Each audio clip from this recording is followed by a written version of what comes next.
唔使出國都可以有咁好嘅環境，深圳口岸出發45分鐘左右就到。大家睇下我呢兩日嘢係點樣過噶啦。媽咪嚟個 Let's go 啊 ！Hello，Let's go，Let's go。跟住00後女生節就出發，你 subscribe 咗未啊？今日去邊度食？去邊度玩？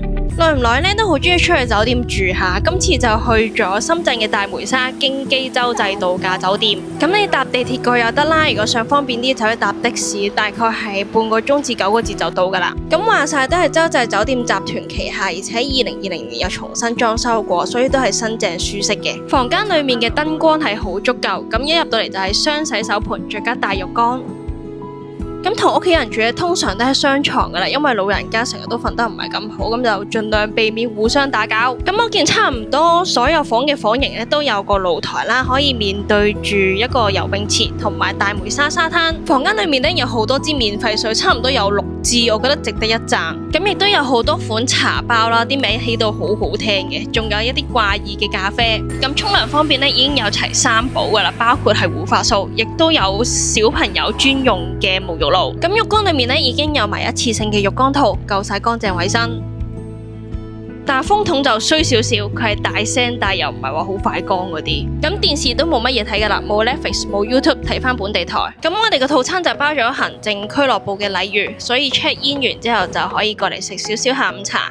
周圍嘅環境係有啲似藝術館，好有度假 feel。咁下午茶裏面有啲係點心、餅乾、水果、三文治，咁都係任食嘅。飲品方面有咖啡、檸檬茶、鮮榨果汁，仲有啲罐裝飲品。咁成個 area 係好靜，而且係對住成個大梅沙沙灘。即係如果冇嘢做呢，喺度飲杯咖啡坐成日都係好超好正。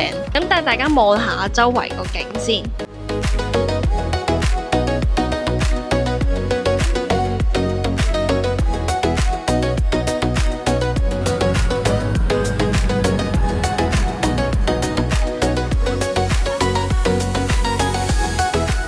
啱啱就搭咗啲接駁車去返呢個嬉水區，有唔同嘅沙灘凳俾大家坐曬太陽。咁已經係直接連住大梅沙沙灘，啲沙嘅質素係好，有一啲都唔白腳。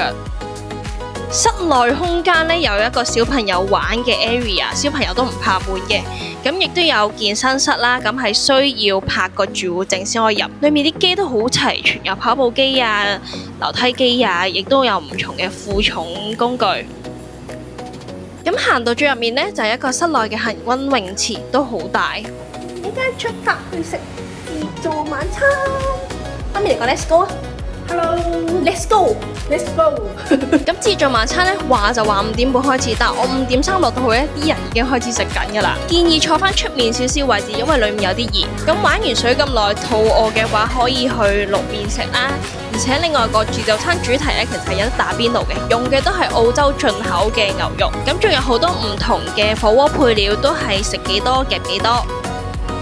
咁湯底方面有酸湯啦、清湯啦，同埋椰子雞鍋。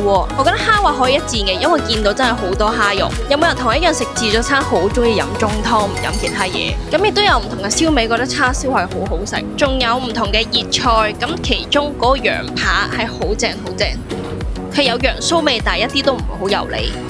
咁駐場亦都有烤生蠔，不過每次就可以攞4隻，但係佢煮又唔係話煮得好多出嚟，所以好多時都要等。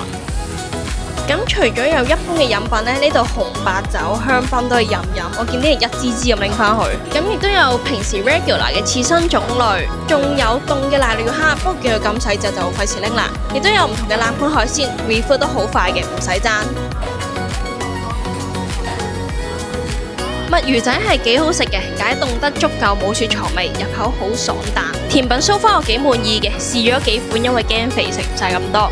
咁試咗幾款咧都冇中伏，質素好高。特別係嗰個焦糖燉蛋，睇佢嘅賣相唔係咁好，但食落係勁香，雲呢拿味真係食到雲呢拿子嘅嗰一隻，勁軟滑。淨係我覺得蘋果批唔值得食，因為佢好薄身，冇乜餡，得個乾咯。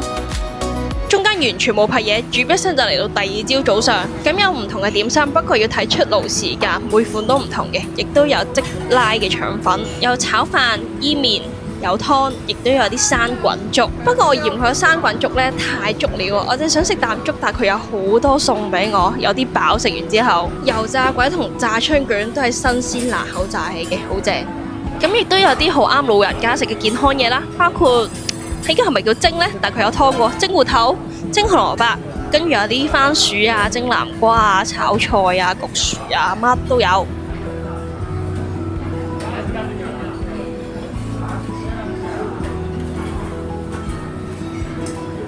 睇到呢個位黃金糕一定唔好食，硬過我條命啊！咁另外一邊有啲西式啲選擇啦，包括煙肉薯餅、炒蘑菇、各式嘅腸、煎蛋。